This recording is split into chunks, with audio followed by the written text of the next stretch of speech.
ચાલો મિત્રો, તો આપણે સ્ટરીલાઇઝેશન ની અંદર પાર્ટ 1 ની અંદર આપણે થોડી ઘણી વસ્તુ ભણ્યા, જેમાં સ્ટરીલાઇઝેશન ની ડેફિનેશન ભણ્યા મિત્રો. ત્યારબાદ તેની અંદર તેનું ઇમ્પોર્ટન્સ ભણ્યા. ત્યારબાદ ક્લાસિફિકેશન ભણ્યા, જેમાં ફિઝિકલ એજન્ટ અને કેમિકલ એજન્ટ બંનેના ઉપર છેલ્લા જે આપણે રિવ્યુ જે છે તે લીધા. ત્યારબાદ મિત્રો ફિઝિકલ એજન્ટ ની અંદર આપણે થોડું ઘણું આગળ વધ્યા, જેમાં સનલાઇટ, ડ્રાઇંગ અને હીટ ની અંદર ડ્રાય હીટ આપણે ભણ્યા અને મોઇસ્ટ હીટ જે છે તે આપણું બાકી હતું મિત્રો. તો આજે આપણે મોઇસ્ટ હીટ થી શરૂ કરીએ. તે પહેલા મિત્રોને જણાવી દઉં કે ઘણા બધા મિત્રોને એવો પ્રશ્ન થાય છે કે સર મેથેમેટિક્સ ના લેક્ચર કેમ અટકી? તો સૌ કોઈને જણાવી દઉં કે મેથેમેટિક્સ ના લેક્ચર અટક્યા નથી. હવે આ એક સ્ટરીલાઇઝેશન નો ટોપિક મેં શરૂ કર્યો છે તે હું પૂરો કરી દઉં, પછી મેથેમેટિક્સ ના લેક્ચર કન્ટિન્યુ થઈ જશે, રેગ્યુલર થઈ જશે મિત્રો.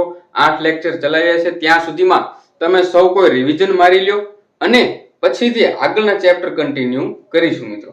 તો મિત્રો આજે આપણે સ્ટરીલાઇઝેશન ની અંદર મોઇસ્ટ હીટ ભણશું. આગળ આપણે ડ્રાય હીટ ભણી ચૂક્યા છીએ, ત્યારબાદ મોઇસ્ટ હીટ ભણીશું. બરોબર મિત્રો? તો હવે મોઇસ્ટ હીટ ની અંદર આપણે 3 થી 4 વસ્તુ ભણવાની છે. બરોબર?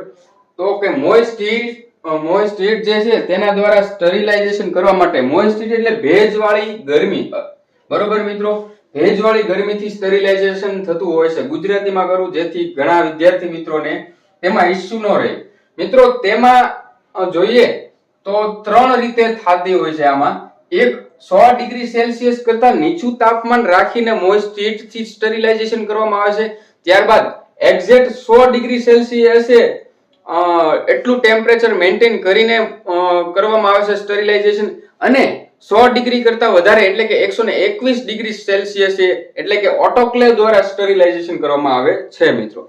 તો મિત્રો સરળ રીતે ક્લાસિફાય કરીને આપણે થોડુંક મગજમાં ઉતારી લઈશું મિત્રો. હવે એમાં જોઈએ તો આપણે ટોટલ 4 વસ્તુ ભણવાની છે મિત્રો. એક છે પાશ્ચરાઇઝેશન. માઇક્રોબાયોલોજી જે લોકો ભણ્યા છે તે લોકોને ખબર છે આ બધી વસ્તુ. બરોબર? પરંતુ માઇક્રો સિવાયના ઝૂલોજી વાળા હોય, બોટની વાળા હોય કે બીજા કોઈ સબ્જેક્ટ વાળા હોય તે લોકોને આ બધી વસ્તુની ખબર હોતી નથી. છતાં પણ આપણે બધું સમજી લઈશું. બરોબર? એક પાશ્ચરાઇઝેશન ભણીશું મોઇસ્ટ હીટમાં, એક બોઇલિંગ ભણીશું મિત્રો. આ બધી સ્ટરીલાઇઝેશન ની મેથડ છે, પરંતુ શેના અંડરમાં? મોઇસ્ટ હીટ નો ઉપયોગ કરવામાં આવશે એમાં. અને ત્રીજું છે સ્ટીમિંગ.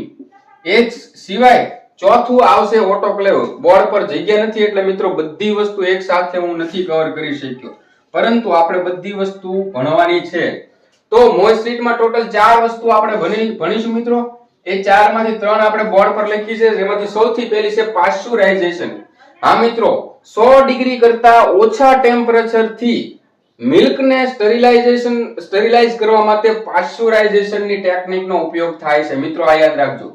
કેટલા ડિગ્રી સેલ્સિયસ? તો કે 100 થી નીચું. શેના માટે? તો કે મિલ્ક માટે. આગળ બંને જે છે એ એક્ઝેક્ટ 100 ડિગ્રી સેલ્સિયસ થશે. ઓટોક્લેવ જે છે એ 100 ડિગ્રી કરતા વધારે એટલે કે 121 ડિગ્રી સેલ્સિયસ થશે. ખાસ આ ટેમ્પરેચર તમને એમસીક્યુ વાઇઝ પૂછાઈ શકે કે નીચેનામાંથી કઈ પદ્ધતિની અંદર 100 ડિગ્રી કરતા વધારે ટેમ્પરેચરનો ઉપયોગ કરીને મોઇસ્ટ હીટ દ્વારા સ્ટરીલાઇઝેશન કરવામાં આવે છે, જેમાં તમને 4 ઓપ્શન આપ્યા હોય: પાશ્ચરાઇઝેશન, બોઇલિંગ, સ્ટીમિંગ એન્ડ ચોથો ઓપ્શન હોય છે ઓટોક્લેવ. તો તેનો જવાબ આવશે મિત્રો ઓટોક્લેવ. બરોબર? ફરીથી, પાશ્ચરાઇઝેશન એક એવી ટેકનિક છે જેમાં મિલ્કને 100 ડિગ્રી સેલ્સિયસ કરતા ઓછા તાપમાને સ્ટરીલાઇઝેશન કરવામાં આવે છે મિત્રો. એમાં આગળ જોઈએ તો મિલ્ક જે છે તેને 2 મેથડથી, એક તમે 63 degree Celsius for 30 minute, 63 degree Celsius છે 30 મિનિટ માટે રાખવામાં આવે મિલ્કને અને સ્ટરીલાઇઝેશન કરવામાં આવે, તેને કહેવાય છે હોલ્ડર મેથડ. ખાસ યાદ રાખજો. 2 મેથડ પાશ્ચરાઇઝેશન ની અંદર પણ 2 મેથડ યુઝ થાય છે. પહેલી છે હોલ્ડર મેથડ, જેમાં 30 મિનિટ માટે 63 ડિગ્રી સેલ્સિયસ તાપમાન રાખવામાં આવે છે. જો મિત્રો આ 100 કરતા નીચું થાય છે. બરોબર? એ ભૂલતા નહીં. બીજી મેથડ છે જેમાં 72 ડિગ્રી સેલ્સિયસ 15 થી 20 સેકન્ડ પૂરતું રાખવામાં આવે છે, તેને કહેવાય છે ફ્લેશ પ્રોસેસ. શું મિત્રો? Flash process. ટોટલ 2 મેથડ નો યુઝ થાય છે. એક છે હોલ્ડર મેથડ અને બીજી છે ફ્લેશ મેથડ. હોલ્ડર મેથડ ની અંદર ટેમ્પરેચર કેટલું હોય છે? 63 ડિગ્રી સેલ્સિયસ અને ટાઈમ કેટલો? તો કે 30 મિનિટ માટે. ફ્લેશ પ્રોસેસ ની અંદર ટેમ્પરેચર 72 ડિગ્રી સેલ્સિયસ અને 15 થી 20 સેકન્ડ માટે આટલા સમય માટે આપણે હીટ કરીશું, જેનાથી સ્ટરીલાઇઝેશન થશે મિત્રો. હીટ કરવાનું છે, આટલું ટેમ્પરેચર આપીશું, બરોબર મિત્રો. ત્યારબાદ જોઈએ તો આ પાશ્ચરાઇઝેશનની મેથડથી નોન સ્પોરિંગ પેથોજન હોય છે, બરોબર. કયા? નોન સ્પોરિંગ પેથોજન મિત્રો. નોન સ્પોરિંગ પેથોજન હોય છે, ડિસ્ટ્રોય થાય છે. નોન સ્પોરિંગ પેથોજન કયા છે? માઇકોબેક્ટેરિયા બ્રુસેલાઈ અને સાલ્મોનેલાઈ. આ બંને જે છે નોન સ્પોરિંગ પેથોજન છે, આ બંને ડિસ્ટ્રોય થાય છે. શેનાથી? પાશ્ચરાઇઝેશન નામની સ્ટરીલાઇઝેશનની મેથડ થી મિત્રો. જેમાં કેટલી મેથડનો ઉપયોગ કરવામાં આવે છે? હોલ્ડર મેથડ અને ફ્લેશ પ્રોસેસ, બરોબર મિત્રો. ત્યારબાદ એમાં હજી થોડું જોઈએ તો પાશ્ચરાઇઝેશનની મેથડથી આ બંને પેથોજન છે તે ડિસ્ટ્રોય થાય છે, પરંતુ કોક્ઝિલા બર્મેટાઈ આ જે છે તે સર્વાઈવ કરી જાય છે. તેના પર કોઈ અસર થતી નથી, કારણ કે તે હીટ રેઝિસ્ટન્ટ હોય છે. તેને ગરમીથી 100 ડિગ્રી સેલ્સિયસ કરતા ઓછી ગરમી આપવામાં આવે તો એનાથી કોઈ પણ પ્રકારની અસર થતી નથી. આથી આ જે પેથોજન જે છે કોક્ઝિલા જે છે તે સર્વાઈવ કરી જાય છે મિત્રો. કયા? જો ઘણા બધા એમસીક્યુ આમાંથી આવી શકે મિત્રો. સ્ટરીલાઇઝેશન આ માટે એટલો ઇમ્પોર્ટન્ટ અને મહત્વનો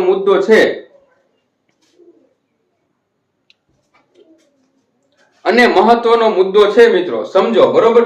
હવે એમાં ફરીથી હું થોડા એમસીક્યુ બનાવું, બરોબર. મોસ્ટ હીટ ની અંદર કેટલી પદ્ધતિનો ઉપયોગ થાય છે? 1 2 3 4, તો કે 4, બરોબર. પાશ્ચરાઇઝેશન ની અંદર કેટલા ડિગ્રી સેલ્સિયસ તાપમાન મેન્ટેન કરવાનો છે? 100 થી નીચે, બરોબર. શેના માટે ઉપયોગ થાય છે? મિલ્ક માટે. પાશ્ચરાઇઝેશન માટે કેટલી ટેકનિકનો ઉપયોગ થાય છે? કેટલી પદ્ધતિનો ઉપયોગ થાય છે? 2. કઈ? હોલ્ડર ને ફ્લેશ પ્રોસેસ. હોલ્ડર ની અંદર કેટલું તાપમાન કેટલા સમય માટે? 63 ડિગ્રી સેલ્સિયસ 30 મિનિટ માટે. ફ્લેશ પ્રોસેસ ની અંદર કેટલું તાપમાન? 72 ડિગ્રી સેલ્સિયસ 15 થી 20 સેકન્ડ માટે, બરોબર. આ બંને મેથડ થી કયા નોન સ્પોરિંગ પેથોજન જે છે ડિસ્ટ્રોય થાય છે?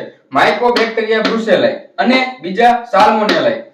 આ બંને પાશ્ચરાઇઝેશન મેથડ થી કયા બેક્ટેરિયા જે છે સર્વાઈવ કરી જાય છે, જેને કઈ અસર થતી નથી, જે હીટ રેઝિસ્ટન્ટ છે?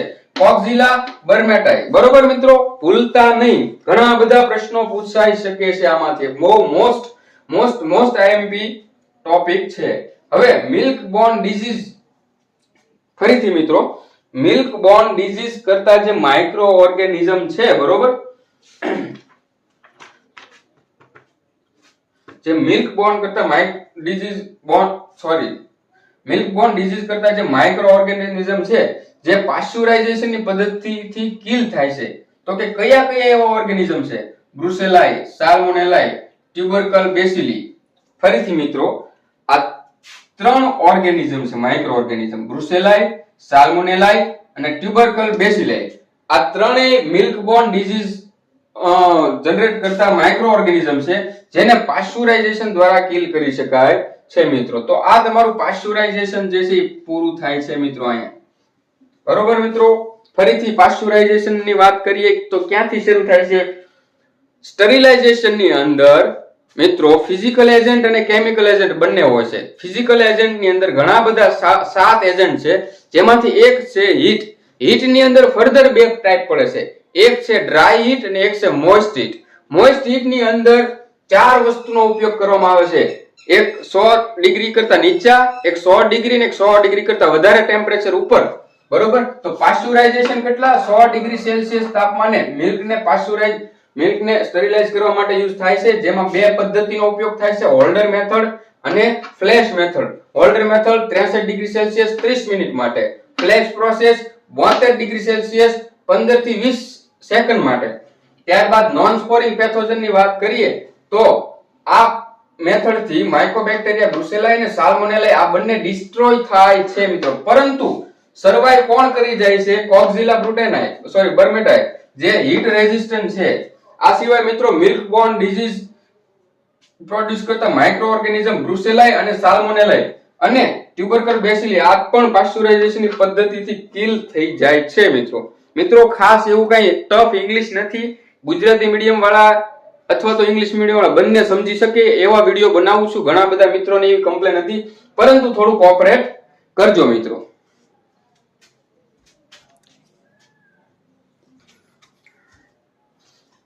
ચાલો મિત્રો, તો હવે આગળ સમજીએ બોઇલિંગ. જો પાસ્ચરાઇઝેશન 100 ડિગ્રી કરતા નીચા ટેમ્પરેચરે, હવે સ્ટીમિંગ અને બોઇલિંગ બંને exact 100 degree Celsius temperature maintain કરવાનું આવશે. વોટર બાથ ની અંદર 100 ડિગ્રી સેલ્સિયસ ફિટ એક્ઝેક્ટ એટલું ટેમ્પરેચર મેન્ટેન કરીને તેને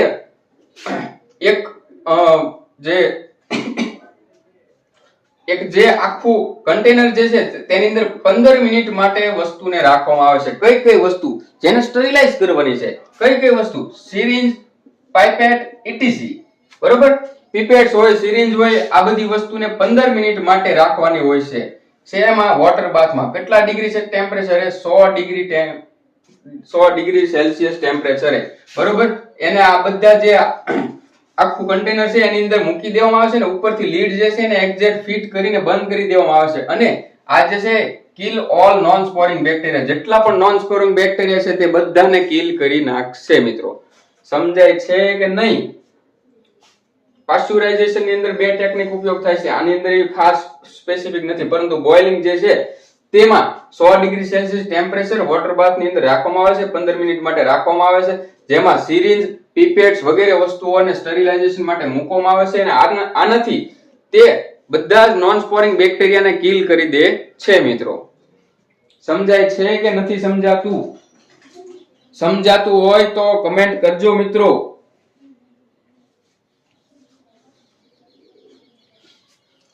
તો હવે આપણે સ્ટાર્ટ કરીશું સ્ટીમિંગ.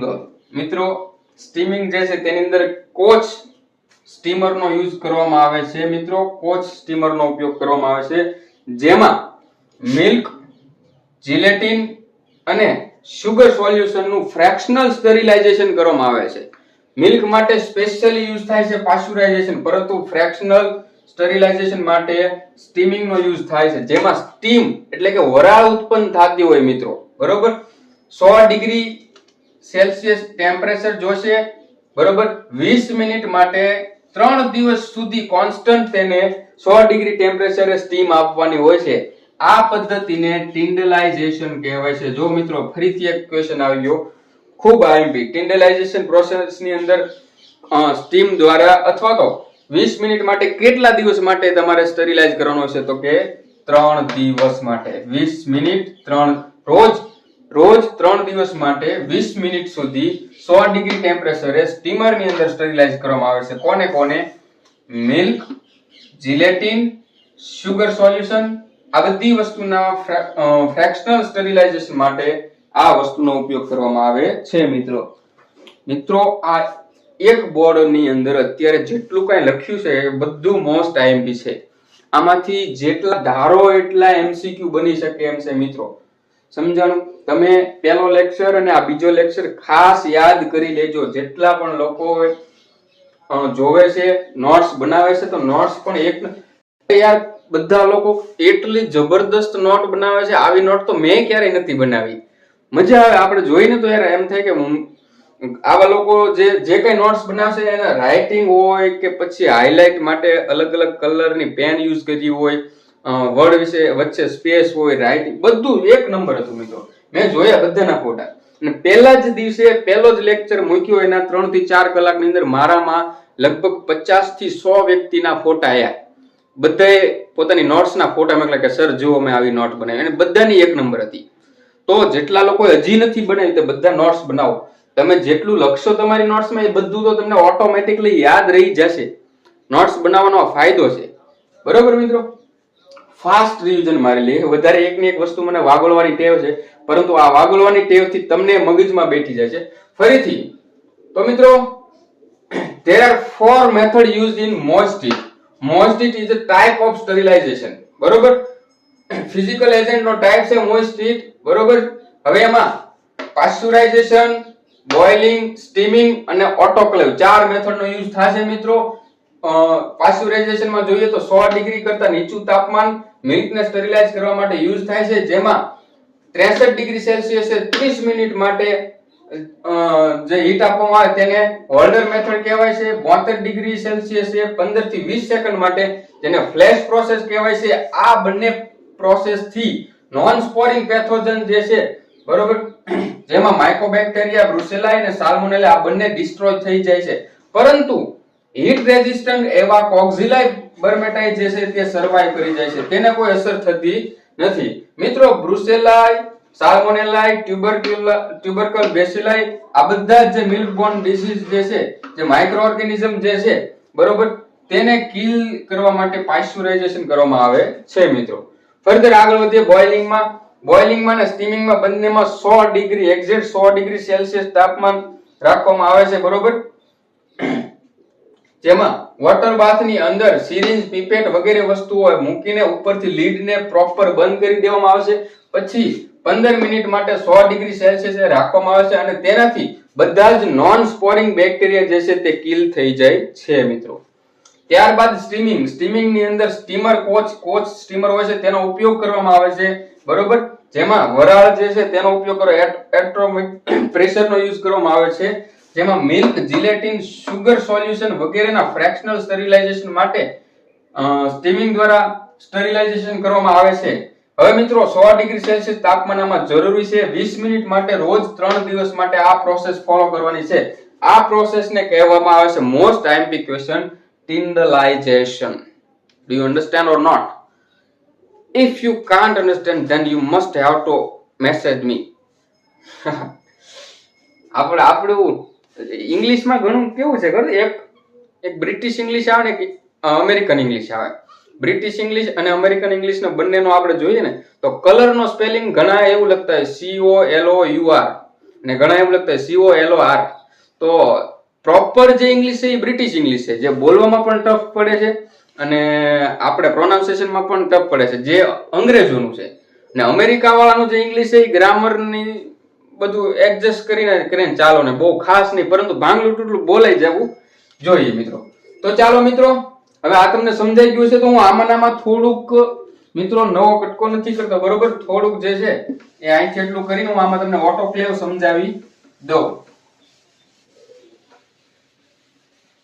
આમાં ઘણા બધા મિત્રો જે છે એ ટીચર હશે, કોઈ કેમેસ્ટ્રીના શિક્ષક હશે, કોઈ બાયોલોજીના, કોઈ ફિઝિક્સના, એ લોકો પાસે સમજાવવાની સ્કિલ, ટીચિંગ સ્કિલ જે છે ખૂબ સારી હશે. અને જેની પાસે ભણાવવાની સ્કિલ સારી હોય તેને વાંચવાની સ્કિલ પણ સારી હોય, સમજવાની સ્કિલ પણ સારી હોય, જે તે આ એક્ઝામ ની અંદર તેનો સારો એવો બેનિફિટ લઈ શકે છે. મિત્રો હવે મિત્રો હજી મોસ્ટ હીટ ની અંદર ચોથી મેથડ છે ઓટોક્લેવ. મિત્રો નાનું એવું છે, આ ઓટોક્લેવ ને આપણે આગળ ડિટેલમાં ભણવાનું આવશે, પરંતુ અત્યારે આપણે ટૂંકમાં ભણવાનું છે ઓટોક્લેવ, બરોબર. ઓટોક્લેવ ની વાત કરીએ મિત્રો તો ઓટોક્લેવ જે છે, autoclave is use to sterilise, removing or killing bacteria in. Example તરીકે જોઈએ તો મિત્રો ગ્લાસવેર એટલે કાચના બધા સાધનો, મિત્રો સમજાય છે ને, ગ્લાસવેર. પછી કેમિકલ કલ્ચર મીડિયા, બરોબર, ગ્લાસવેર હોય, કલ્ચર મીડિયા હોય, ઇટીસી. આ બધી વસ્તુ જે છે તેને 121 ડિગ્રી સેલ્સિયસ, આ બહુ મોસ્ટ ટાઈમ છે, ઘણી બધી એક્ઝામ ની અંદર આ પૂછાયું હશે. જો આની અંદર આ સ્ટરીલાઇઝેશન ની અંદર ટેમ્પરેચર જ આઈએમપી છે સૌથી વધારે, દરેક વસ્તુના ટેમ્પરેચર વધારે છે. 121 ડિગ્રી સેલ્સિયસ એ 15 LBS પ્રેશર એ, બરોબર, 20 મિનિટ માટે રાખવામાં આવે છે. 20 મિનિટ માટે. એક મોટું કન્ટેનર હોય છે આવડું ઓટોક્લેવ, ઘણા બધા જોયું હશે, જેને જોયું નથી એને ખાસ એકવાર યુટ્યુબ કરી જોવે અથવા ગૂગલ કરી જોવે. એ કન્ટેનર ની અંદર બધી વસ્તુ, ગ્લાસવેર હોય કે પછી કલ્ચર મીડિયા હોય, નાની નાની મોટી વસ્તુ હોય, તે બધી વસ્તુ એની અંદર મૂકવામાં આવે. ઘણીવાર એવું છે ફ્લાસ્ક ને એવી બધું હોય, ટેસ્ટ ટ્યુબ, તો એને પેપર થી રેપ કરીને પછી મૂકવામાં આવે છે. ફ્લાસ્ક જે પ્રોપર ડ્રાય થઈ ગયેલા હોય, જેની પર વોટરના ડ્રોપ પણ ના રહેવા જોઈએ, એ બધી વસ્તુ આવી રીતે હોય તો આની અંદર મૂકી દેવામાં આવે. પછી 20 મિનિટ માટે 121 ડિગ્રી સેલ્સિયસ માટે 15 LBS પ્રેશર સાથે રાખવામાં આવે છે અને એની સ્ટરીલાઇઝેશન પ્રોસેસ આવી રીતે થાય છે. તો મિત્રો આ છે ઓટોક્લેવ. સમજાણું મિત્રો કે નહીં? સમજાયું કે નહીં? મારા ખ્યાલથી તમને સમજાઈ ગયું હશે. હવે મિત્રો ફરીથી એક વાત, છેલ્લી વાત, નવો ટોપિક શરૂ કરીએ પહેલા પાસ્ચ્યુરાઇઝેશનમાં 100 કરતા નીચે, ઓટોક્લેવમાં 100 કરતા ઉપર, બોઇલિંગ અને સ્ટીમિંગમાં એક્ઝેક્ટ 100 ડિગ્રી સેલ્સિયસ. આ ખાસ એટલે ખાસ યાદ રાખજો, ભૂલતા નહીં મિત્રો. બરોબર. ચાલો મિત્રો, તો હવે આપણે આગળના ફિઝિકલ એજન્ટ પર નજર કરીએ. આગળનું છે ફિલ્ટ્રેશન મિત્રો. સૌથી વધારે યુઝમાં આવતું હોય ફિઝિકલ એજન્ટ સ્ટરીલાઇઝેશન માટે તો તે છે ફિલ્ટ્રેશન મિત્રો. ફિલ્ટ્રેશનમાં પણ અલગ અલગ ટાઈપના ફિલ્ટર યુઝ કરવામાં આવે છે. તો હવે એના પર નજર કરીએ મિત્રો. સૌથી પહેલી વસ્તુ હું એ કહું કે હીટ લેબાઇલ વસ્તુ એટલે કે જેને ગરમ કરી ન શકાય, જે વસ્તુને આપણે ખરેખર ગરમ ન કરી શકીએ, તો તેનું આપણે સ્ટરીલાઇઝેશન કઈ રીતે કરવું, તો તેને આપણે ફિલ્ટ્રેશનની મદદથી સ્ટરીલાઇઝ કરવામાં આવે છે. જેના માટે અલગ અલગ પ્રકારના પેપરનો યુઝ કરવામાં આવે છે. સીઝ ફિલ્ટર હોય, મેમ્બ્રેન ફિલ્ટર હોય કે અલગ અલગ પ્રકારના. બરોબર. તો હવે મિત્રો આપણે એના પર નજર કરીએ તો કે હીટ લેબાઇલ લિક્વિડ. હીટ લેબાઇલ એટલે જેને ગરમ ન કરી શકાય તેવું. બરોબર મિત્રો. એવા લિક્વિડ હોય હીટ લેબાઇલ, જેમાં કોનો સમાવેશ થાય તો કે સેરા હોય, સુગર સોલ્યુશન હોય, એન્ટીબાયોટિક્સ હોય. આ બધાના ફિલ્ટ્રેશન, આ બધાના સ્ટરીલાઇઝેશન માટે ફિલ્ટ્રેશનનો યુઝ કરવામાં આવે છે મિત્રો. સમજાય છે? જો અહીંયા કાંઈ પણ રીતે ગરમ કરવાનું નથી, કાંઈ હીટ આપવાની નથી, 100 ડિગ્રી થી વધારે કે ઓછું ટેમ્પરેચર મેન્ટેન કરવાનું નથી. અહીંયા જસ્ટ ફિલ્ટ્રેશન એટલે કે ગાળણ કરવાનું છે. ગાળણ ગુજરાતીમાં કહું તો ગાળવાનું છે આપણે. બરોબર. તો એવી વસ્તુ સેરા હોય એટલે કે સેરા, સુગર સોલ્યુશન ને એન્ટીબાયોટિક્સ, જે કલ્ચર મીડિયામાં યુઝ થતી હોય એન્ટીબાયોટિક્સ ઘણા. બરોબર. તો આ બધાને ગરમ ન કરી શકે. આથી એને આપણે આ બધા હીટ લેબાઇલ લિક્વિડ કહેવાય, તેને આપણે ફિલ્ટર કરવા પડે. તો એ ફિલ્ટર માટે અલગ અલગ પ્રકારના પેપર યુઝ થાય છે કે જેની મદદથી આપણે કેમ પાણીને ગાળવા માટે ગળણી યુઝ કરીએ, તો અહીંયા તે પ્રકારે ફિલ્ટર પેપર યુઝ થાય છે. બરોબર. તો અલગ અલગ ફિલ્ટર પેપર જે છે તેને હવે આપણે સમજીશું. સૌથી પહેલું છે કેન્ડલ ફિલ્ટર. કેન્ડલ ફિલ્ટર જે મિત્રો પ્યોરિફિકેશન ઓફ વોટર, વોટરના પ્યોરિફિકેશન માટે યુઝ થાય છે. સિમ્પલ એન્ડ શોર્ટ, કેન્ડલ ફિલ્ટરનો ઉપયોગ શા માટે થાય છે? જો આ પ્રશ્ન પૂછાય છે કે બરોબર, કે કેન્ડલ ફિલ્ટરનો ઉપયોગ શા માટે થાય છે? તો કે પ્યોરિફિકેશન ઓફ વોટર. બીજા નંબરમાં ઉપરનો છે એમાં પણ પ્રશ્ન પૂછે કે હીટ લેબાઇલ એટલે કેવા? તો કે જેને ગરમ કરી ન શકાય તેવા. બરોબર. હીટ લેબાઇલ લિક્વિડ જે છે તેને કઈ રીતે સ્ટરીલાઇઝ કરવામાં આવે? તો કે ફિલ્ટ્રેશન થી. સરળ છે મિત્રો, કાંઈ જગરું છે નહીં. હવે કેન્ડલ ફિલ્ટર જે છે ને એના ટાઇપ્સ પડે છે મિત્રો. ખાલી આપણે અમુક નામ યાદ રાખવાના છે. બરોબર.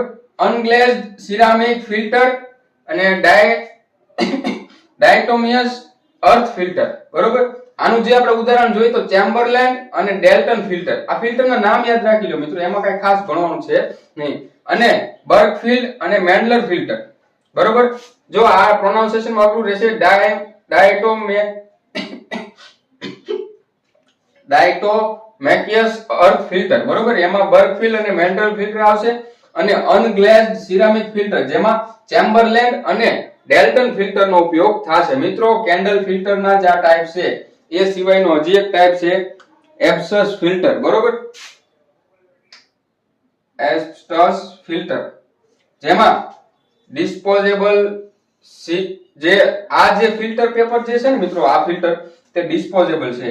એકવાર વાપરીને પછી તેને તમે ડસ્ટબિનમાં જવા દઈ શકો, તેનો ફરીથી યુઝ કરવાની જરૂર પડતી નથી. સિંગલ યુઝ ડિસ્ક છે. ત્યારબાદ એની એબ્સોર્બિંગ કેપેસિટી જે છે તે હાઈ છે મિત્રો. બરોબર. એનું એક ઉદાહરણ જોઈએ તો તેમાં સીઝ ફિલ્ટર જે છે તે એબ્સસ ફિલ્ટરમાં તેનો સમાવેશ થાય છે મિત્રો. સમજાય છે મિત્રો?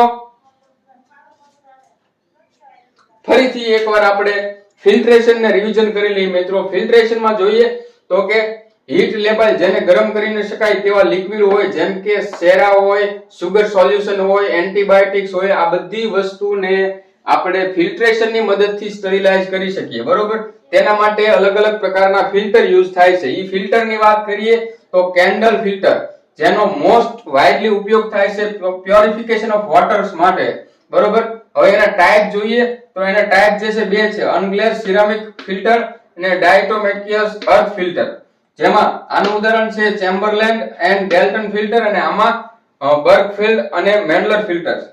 મિત્રો એ સિવાય એબ્સસ ફિલ્ટર જે ડિસ્પોઝેબલ છે, સિંગલ યુઝ ડિસ્ક છે, હાઈ એબ્સોર્બિંગ કેપેસિટી છે, જેનું એક ઉદાહરણ છે સીઝ ફિલ્ટર. બહુ સરળ છે મિત્રો, કાઈ ખાસ એટલું બધું મગજ જોડાવ્યા જેવું છે નહીં. એક કે ટેમ્પરેચર આપ્યું નથી કે કાઈ ખાસ નથી આપ્યું. બરોબર. હવે આવે છે મેમ્બ્રેન ફિલ્ટર મિત્રો. જેવી રીતે કેન્ડલર ફિલ્ટર હતું તેવી રીતે મેન્ડલર ફિલ્ટર. મેન્ડલર ફિલ્ટરની વાત કરીએ તો એ જે ફિલ્ટર જે છે સેલ્યુલોઝ એસ્ટર ના બનેલા હોય છે. મોસ્ટ આઈએમપી પ્રશ્ન. મેમ્બ્રેન ફિલ્ટર શેના બનેલા હોય છે? સેલ્યુલોઝ એસ્ટર ના બનેલા હોય છે. બરોબર. તેમાં જોઈએ તો એવરેજ પોર ડાયામીટર એટલે કે જે ફિલ્ટર પેપર હોય છે અથવા તો ફિલ્ટર હોય એમાં નાના નાના કાણા હોય છે. બરોબર, છિદ્રો હોય છે. એ છિદ્રો જે છે એની સાઈઝ જોઈએ તો એવરેજ પોર ડાયામીટર બરોબર એપીડી કેટલો હોય છે? 0.22 mm. 0.22 mm. મેમ્બ્રેન ફિલ્ટર જે છે શેના બનેલા હોય છે? સેલ્યુલોઝ એસ્ટર ના બનેલા હોય છે અને તેના જે નાના નાના છિદ્રો છે એવરેજ પોર ડાયામીટર જે છે તેનો વ્યાસ છે 0.22 mm હોય છે. મિત્રો મોસ્ટ આઈએમપી પ્રશ્ન યાદ રાખી લેજો. તેનો ઉપયોગ શા માટે થાય છે?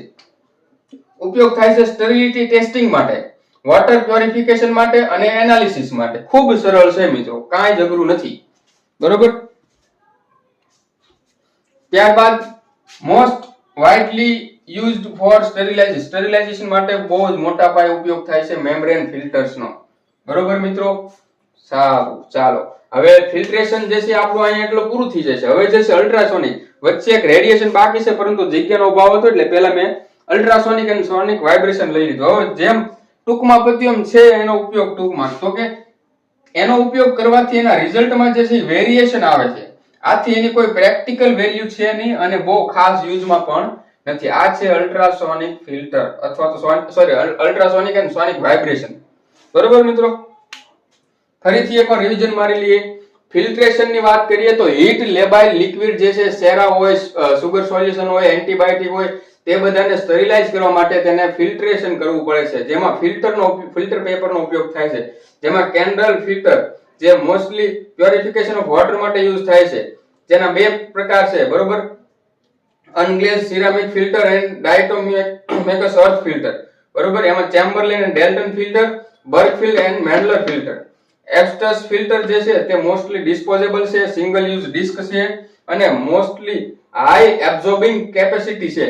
જેનું એક ઉદાહરણ સીઝ ફિલ્ટર. આ સીઝ ફિલ્ટર આઈએમપી પ્રશ્ન છે. ત્યારબાદ મેમ્બ્રેન ફિલ્ટર ની વાત કરીએ મિત્રો તો સેલ્યુલોઝ એસ્ટર ના બનેલા હોય છે. તેના છિદ્રોનો જે વ્યાસ છે એવરેજ પોર ડાયામીટર જે છે 0.22 mm હોય છે. ત્યારબાદ તેનો મોસ્ટલી ઉપયોગ શા માટે થાય? સ્ટરીલિટી ટેસ્ટિંગ માટે થાય, વોટર પ્યોરિફિકેશન માટે અને એનાલિસિસ માટે થાય અને મોસ્ટલી યુઝ થતી સ્ટરીલાઇઝેશન માટે યુઝ થતી મોસ્ટ વાઇડલી યુઝ મેથડ છે મિત્રો. અલ્ટ્રાસોનિક અને સોનિક વાઇબ્રેશન ની વાત કરીએ તો એના રિઝલ્ટમાં વેરિએશન આવે. આથી એની કોઈ પ્રેક્ટિકલ વેલ્યુ નથી ને જેનો ખાસ બહુ ઉપયોગ થતો નથી મિત્રો. બરોબર. હવે મિત્રો આપણે આગળ જઈએ.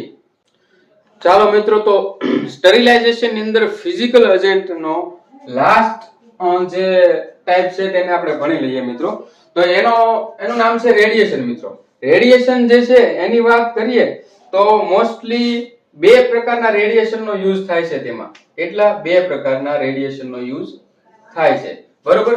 પહેલું છે નોન આયોનાઇઝિંગ રેડિયેશન અને બીજું છે આયોનાઇઝિંગ રેડિયેશન. મિત્રો રાઇટિંગ થોડા નાના થયા છે પરંતુ હું બોલતો હોઉં ત્યારે તમે થોડું સાંભળી લેજો એટલે તમને તમારી નોટ્સમાં લખવામાં તમારે ઈઝી રહે. બરોબર. તો બે પ્રકાર છે. there are two types of radiation મિત્રો, non ionizing radiation and ionizing radiation. હવે બંનેને આપણે કમ્પેર કરતા કરતા આપણે આગળનું ભણીશું. જો નોન આયોનાઇઝિંગ રેડિયેશન જે છે તે લો એનર્જી ટાઈપ છે, જ્યારે આયોનાઇઝિંગ જે છે તેમાં હાઈ ટાઈપ એનર્જી જોઈએ છે, હાઈ એનર્જી ટાઈપ છે મિત્રો. બંનેમાં લો એનર્જી ટાઈપ તો કે નોન આયોનાઇઝિંગ રેડિયેશન અને આયોનાઇઝિંગ રેડિયેશન જે છે હાઈ એનર્જી ટાઈપ છે. બરોબર. એમાં એનર્જી વધારે જોઈએ, આમાં ઓછી એનર્જી જોઈએ.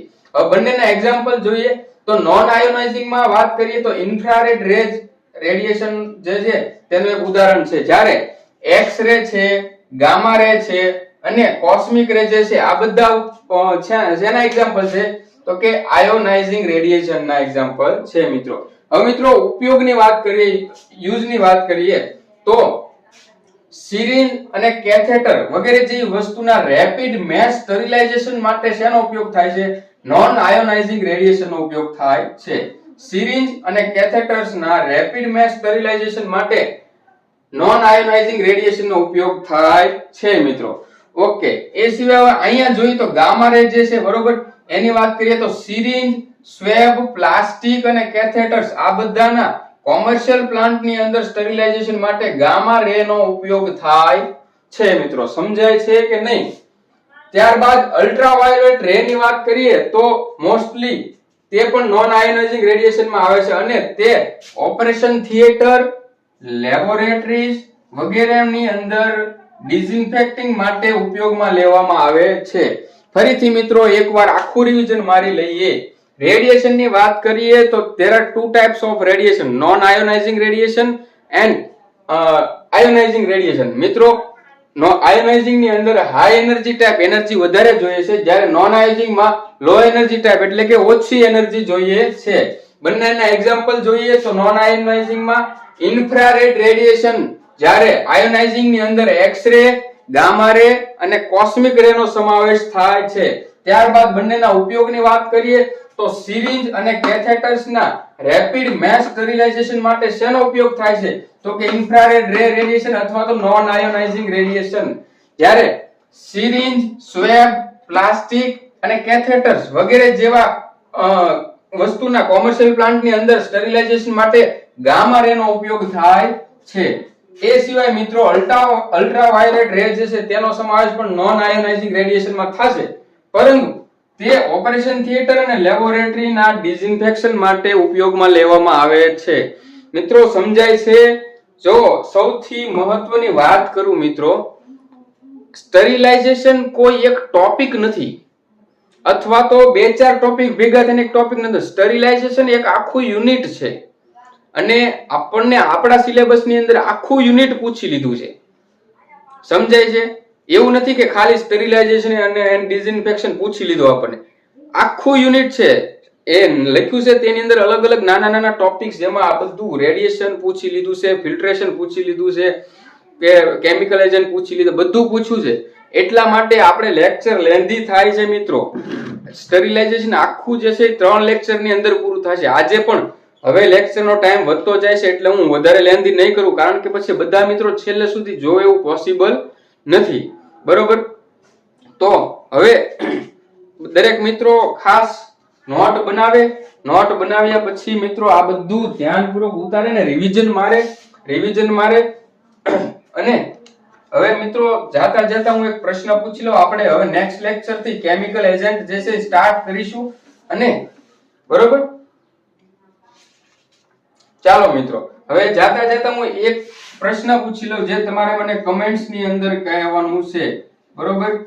ઓટોક્લેવ જે છે, બરોબર, ઓટોક્લેવ ની અંદર ટેમ્પરેચર કેટલું જોઈશે?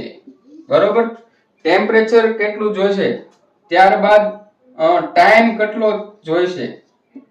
આ બંને જે છે તમે મને કમેન્ટમાં કરો. જે લોકોએ છેલ્લે સુધી લેક્ચર જોયો છે તેને જ ખબર હશે, એટલે જે લોકો કમેન્ટ કરશે એનો મતલબ એમ કે તે લોકોએ છેલ્લે સુધી લેક્ચર જોયો છે.